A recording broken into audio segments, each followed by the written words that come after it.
काल ना मी कोटेश्वर मंदिराला जाताना लिम या गावी थांबली आणि हे गाव मला खूप आवडलं. म्हणजे एवढं भारी आहे ना, खरंच खूप मोठं गाव आहे आणि इथली घरं माणसं पण छान आहेत. आणि ह्या गावात विशेष म्हणजे असा आठवडी बाजार भरतो. म्हणजे जसं आपल्याला एखाद्या शहरात जाऊन बाजार करायचा असतो ना, तर तसा इथं रविवारचा बाजार भरतो. म्हणजे एखाद्या गावात असा बाजार भरणं आणि दर रविवारी बाजार भरतो. आणि इतर दिवशीसुद्धा मी विचारलं तिथं, तर इतर दिवशीसुद्धा लोक भाजी विकायला येतात. आणि म्हणजे रविवारी जास्त लोक येतात, म्हणजे जास्त शेतकरी येतात.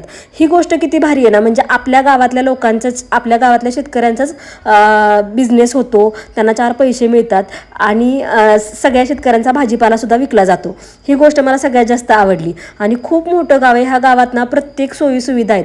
मी अजून भरपूर व्हिडिओ काढलेले आहेत, मी व्हिडिओ टाकणार आहे, पण हा व्हिडिओ तोपर्यंत बघून घ्या. खूप छान वाटला मला. आणि दुकानं इथं सगळ्या प्रकारची दुकानं होती आणि असं वाटत होतं की, म्हणजे असं वाटलंच नाही की गावात आहे आपण, असं वाटत होतं की शहरात आहे. आणि हे गाव आहे ना शहरापेक्षा 1 नंबर आहे. सगळ्या सोयीसुविधा आहेत आणि असणारच ना, शेवटी महाराजांचं गाव आहे. आणि मला तर हे गाव लय आवडलं, 1 नंबर.